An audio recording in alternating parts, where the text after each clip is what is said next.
Yo, what's going on, guys? Welcome back into another video by Dragon. Today I was sent a video by someone, a friend of mine, and he wanted me to react to this one. It's about the lore of Wuthering Waves, and he knows that I'm really big into lore and stuff like that. So he sent me this video. It is by Lore Addict. If you haven't already, go follow him. Pretty cool video. I like it. His ideas and stuff like that are really nice. But let's dive in. The reason I wanted to check this out and kind of go over it is I have some like standpoints and ideas of my own. So we'll go through and kind of talk about the things a little bit more in detail that he's going over. But yeah, let's just go ahead and dive right in. And like many people, I am very excited for everything it will have to offer, from the combat, the characters, the world itself, and of course the story. But I have seen some concerns regarding the game as well, especially about how we will experience the story and the world. So today, I would like to shed some light on what we can expect to see from the story and why I think it will be way more enjoyable than people make it out to be. Planet Solaris 3. So that's going to be the main The planet world as Earth we that know we're it on. has been completely destroyed by an unprecedented calamity known as the Lament, a wave of destruction that wiped out the majority of humanity. After the Lament, So man, with a lot of these like post-apocalyptic stories and stuff like that, it's really hard to have a story that starts with a calamity. And if we look at like games or even just like novels and stuff like that have done this already in a very well light, one of them obviously has just come to Amazon right now is Fallout. Fallout does a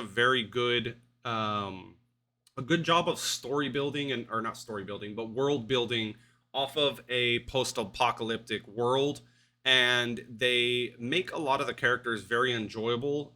Even though there's some characters that you want to hate, they're still very enjoyable because in a world like this, it's not always upfront what the true motive is for some of the characters and stuff like that. And what I mean by that is that because it's a post-apocalyptic world setting, some of the motives or like the ways that these characters are going about things, it could be for like the interest to build a better future for that faction, because at this point in time you are going to have a split.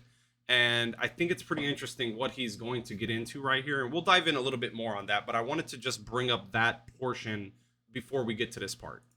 humanity retreated into a couple of cities that now serve as a bastion against the monsters and other waveform phenomena outside.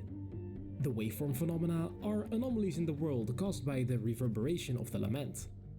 Sometimes, even entire areas become influenced by the waves and Now that part is man, I was talking about this in a very older video. I think about like 2 months ago. I was talking about the scenery of Wuthering Waves when we first started making some content and stuff like that. Is how the I guess the dynamic world that they have already built, it felt alive. And I know that was a big problem in CBT1 or even pre like alpha stages and stuff like that, is people felt that the world was bland. But it's because of the direction that they were trying to go. They were trying to go in a direction to truly um, capture like this element of despair, which is not an easy thing to do because despair doesn't make the world entertaining. And the way that it's evolved and truly evolved into that matter is that they've created a world that is almost evolving over time, if I'm understanding it correctly with the lore and stuff like that, is because of this laminate and this destruction and the way that this wave went out into the world, is that it's not only infected or resonated with it's not only infected or resonated with the humans or animals and life, like plants and trees and stuff like that, but it's also affected the actual like biomes. And for them to be able to portray this like we're seeing here on the screen is pretty cool. So I'm excited to see where it goes, because we're only in certain areas. Obviously, when a game comes out, we'll have like a certain part of the map unlocked, and then as the game expands, we get more and more and more. So the cool thing about this is that we have a lot to hope for and a lot to be excited for because of the way that they're building this world and the mechanics, I guess you can say, that the way that this laminate works and the way that the resonators work is that they can truly bring forth anything that we haven't imagined yet. So I'm excited for where we go forward in that, and what we'll be able to see. Transform into tested fields, strange places where our world is linked to an unknown space and to which monsters are attracted. Yeah, Due to the influence of the waveform phenomena, objects and creatures are affected and transformed into aggressive and chaotic monsters. most of the time this happens. Tacit discords. This is where resonators come into the picture.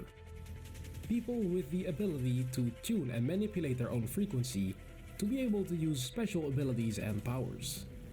Thanks to this, I do hope. I did not play this CBT, and I did not follow along with a lot of the lore of the actual game because I didn't want to be spoiled by it. But speaking about the resonators, the way that they're able to manipulate their abilities and stuff like that, I hope at some point we get a true declaration of why certain people are able to resonate in the way that they are. And it's not just like left up to this mysterious field or this mysterious happening. I hope they go more into detail because it would open up a lot more for like backstories of characters and like world building and character building and stuff like that. resonators are way more powerful than normal humans, and stand a much better chance at survival than others when fighting off the tacit discords. Most resonators have abilities influenced by their past experiences, personality, and subconscious mind, which causes most abilities to be wildly different from each other. And this altogether leads into world building and creative freedom. The way the setting is created allows for many different types of enemies, since the enemies are influenced by their surroundings and the frequencies they manage to absorb. I like that. From humanoids to more animalistic discords, and even objects and vehicles. So this right here, it opens up a lot of opportunities for the future for them to really play around with what they've created already. And compared to like other games that do world building and stuff like that, I feel like that a lot of times when they're telling their stories or these games have created this world, they block themselves off for like a true just unabridged, untethered kind of experience because they usually just go in one direction of something. It is very bold and very brave that Kuro Games has chosen to do this because now you have like this kind of scale. You have a scale of whether they're just using this kind of niche that they've created way too much and it's getting overplayed, or they do it in the correct manner to where it makes sense for the story, it makes sense for the plot, and it makes sense for the world. Because we can get into a situation because of this being able to like have cars and stoplights and animals and humanoid type things, is we can get into a thing where it just gets overplayed really quick. But so far, what I've seen, it feels unique in this kind of aspect of things. What really came to mind right now when I was at this part or listening to it earlier is, I don't know if you guys have seen or read God Eater before, but God Eater kind of does something very similar. It's a anime manga. It does something very similar where these symbiote or whatever the hell they are, they attach onto certain things like weapons, they attach onto people, they attach onto objects, animals, stuff like that. So it felt like very similar to that. But in there, it kind of got played out because they just got stronger the bigger they were, rather than just having like a true nature of why they're getting stronger. And here, I hope they deep dive more into what makes a discord, or like what makes an enemy strong because of like the way that it resonates with that object. So I hope they deep dive into that in the future, and we get to see a little bit more I guess I don't know, off the wall type things. I think that's what I'm trying to think of Since or almost look for. anything can become an enemy, the world feels way more hostile and post-apocalyptic. In the future, we could see entire regions with different enemies with their own stories, and people and settlements who have to deal with them. And those people would have vastly different abilities and skills, since resonance powers are different depending on circumstances. Now that's This exciting. all opens up way more possibilities for the story and the characters in them to go to. This is Speaking of the true. region, This is very true, but it also scares me because in the beginning, like the whole thing is that humanity kind of like they chose certain cities and certain spots to be safe from this, or at least to escape it, to not be destroyed by it inherently. So I hope that they do that correctly when introducing new regions and introducing new like bosses or mobs or storyline connections and resonators in the future.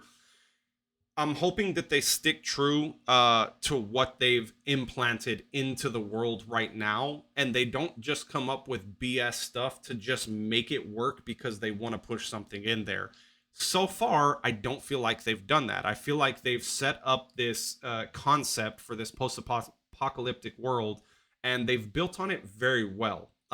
Disregarding that, I haven't actually dove into the actual like dialogue, I would say, but I can get a very good sense of it from watching these types of videos or watching like the videos of like when characters are released, trailers and drip marketing and stuff like that. Also, from what I watched in the beta and everything, I felt like they did stay true, but we were only really in a certain area of the map. We haven't explored out of that yet. So that's where my concerns are at, and not in a negative way. It's not a negative concern that I have for this. It's more of like a intrigued. I'm intrigued to see where they bring different cultures, or if they're gonna just because this is not Earth, so they're open to choose what they want to do, and I'm hoping that they um diverge from just the mythology or like the era that they have right now, because it would open up a very cool concept for the future. other than the Huanglong cities and the Black Shore, we may see many more regions with vastly different landscapes and atmospheres as well, since most human factions are pretty isolated. And Yeah. because the humans have already established a form of effective resistance against the horrors outside, but still have to figure out their place in the world, it makes for a world filled with unexplored mysteries, unanswered questions, and strange phenomena happening all the time. All in all, Solaris 3 is the perfect setting for a post-apocalyptic story, with a huge amount of potential for stories. Okay, I don't know this, but if you guys could let me know down in the comments. I was just thinking about this right now when listening to that part. Is there any part of the story that we've seen so far in any of the betas or anything like that that has like memories of the past, like what the world was like before this happened? Does anyone have any like I don't know if anyone alive in the story right now lived before this? I guess that's the question, is does anyone have like visual memories that we see of what the entirety of the world, or like the concept of the world, direction of like technology or culture and stuff like that before this event happened? Let me know down in the comments. About survival in a desperate but hopeful world. Anyways, I hope you enjoyed it. Have a good one. Yes, very good, brother. Man, Lore Addict, amazing video. I loved it, dude. Make sure you go follow him. Really, really cool content he has on any of the lore and stuff like that. But yeah, let me know what y'all's thoughts are so far on like the lore. What y'all are most looking forward to in like different resonators, different, I guess, cities or regions and stuff that we can explore in the future, and different enemies that you would think would be like a cool concept, whether it be like an animal, whether it be like an inanimate object, something like those cars and stuff like that. um what kind of powers and stuff that you guys are looking forward to.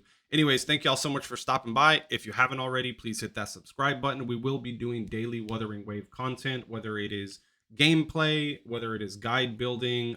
We're going to be starting live streams soon, so hit your boy up, hit that subscribe, and I'll see you on the next one.